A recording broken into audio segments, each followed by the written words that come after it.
Bom dia, amigas e amigos. Causa um pouco de apreensão vir até aqui à frente falar, mas é muito bom poder compartilhar nessa manhã a palavra de Deus com todos vocês.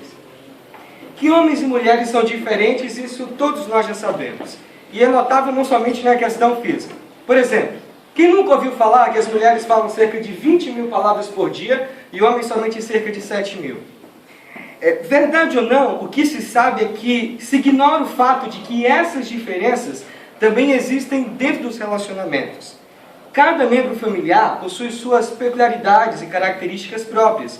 Nós somos criados diferentes uns dos outros, inclusive nas questões comportamentais e emocionais.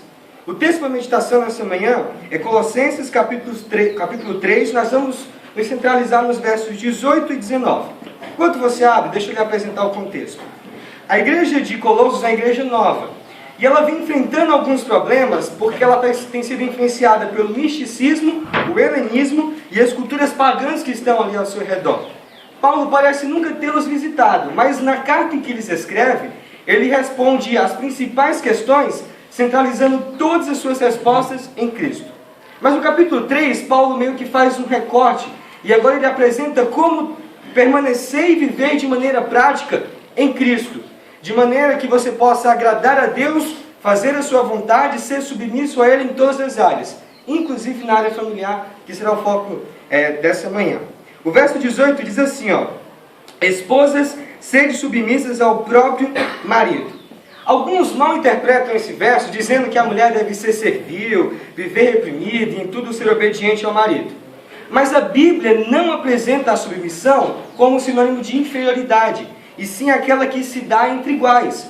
O comentário bíblico adventista afirma o seguinte: essa submissão é voluntária nos aspectos nos quais o homem foi posto como cabeça. Que o homem é um líder natural, isso todos nós já sabemos. Ele gosta de exercer autoridade, não gosta de ser contrariado, e muitas vezes age como se fosse administrar tudo. E é nessa questão, por exemplo, que a mulher deve ser submissa ao marido. Não sendo inferior, mas sendo obediente naquilo que ele foi posto como cabeça. Não perdendo a sua individualidade, mas sabendo o momento certo de falar, ou sabendo o momento certo de conversar. Não é inferioridade, mas sabedoria aliada à submissão. Quer ver um exemplo disso? A maioria de nós homens, quando chegamos em casa, cansados de um dia de trabalho, de faculdade, a primeira coisa que fazemos é ligar a nossa TV e ficar mudando de canal ali por um bom tempo. As mulheres não entendem por que isso acontece, mas a psicologia afirma que esse é um momento de refúgio do homem. É como se ele agora se desligasse do mundo, se concentrasse em coisas somente da sua cabeça, e agora parasse para descansar. Mas a mulher, quando vê o esposo em casa, o que ela quer fazer? Ela quer conversar do feijão que queimou, da vizinha que brigou, e aí começam os conflitos. Ele quer um momento de calma e paz. Ela quer um momento de desabafar, de conversar. A mulher sábia, ela sabe o momento certo de esperar. Ela é uma submissão aliada à sabedoria. O verso continua dizendo assim: como convém no Senhor. Esse como convém poderia também ser traduzido como é próprio ou é adequado ao Senhor.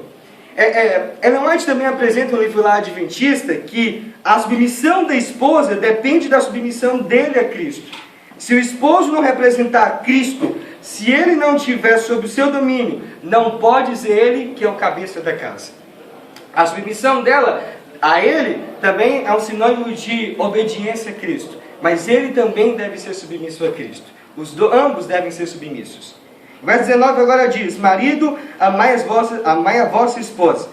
Que o homem tem a liderança e requer obediência, todos nós sabemos. Mas a mulher, ela tem a necessidade de ser amada. E ela consegue expressar isso naturalmente. Por isso que é ordem para eles. É porque em algum momento Deus sabia que o homem esqueceria de expressar o amor. Por isso Deus diz: homem, tratem sua esposa com amor. Demonstrações de amor no dia a dia pode fazê-lo ganhar o dia, ou melhor, à noite também. Lembra-se do exemplo que eu falei lá do homem quando chega em casa do trabalho cansado?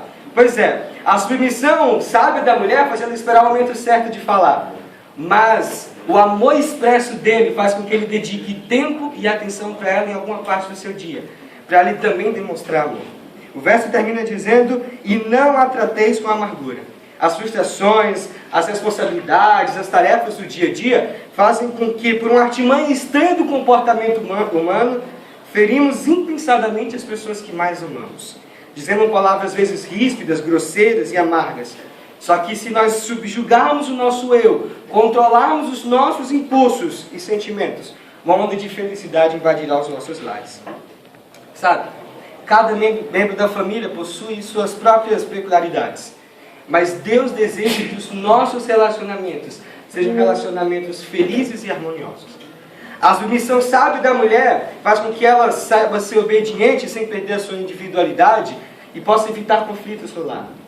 O amor expresso do homem faz com que ele traga para dentro do lar uma harmonia e felicidade. Quer você hoje obedecer a Cristo, aceitar esse convite de colocar esses conselhos simples em práticas na sua vida e ter um relacionamento feliz e duradouro, que nesse momento, enquanto estivermos orando, você possa orar pelo seu cônjuge e você possa entregar a sua vida a Cristo dizendo assim: eu quero ser obediente e ter um relacionamento feliz e duradouro. Vamos ficar em pé e orar?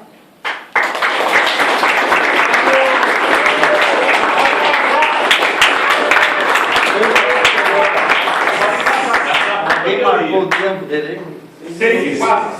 15. 6 e 4.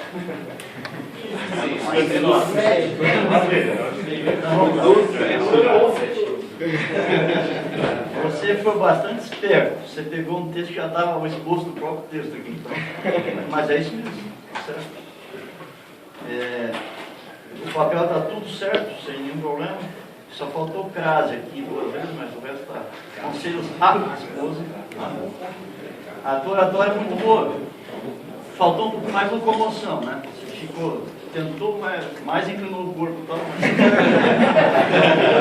Mas a tua aparência está boa, a vestimenta, a tua voz é muito boa, a tua dicção, a velocidade, volume, inflexão, a tua comunicação visual não ficou preso ao papel, teus gestos estão bons aí, então tirou 100, claro.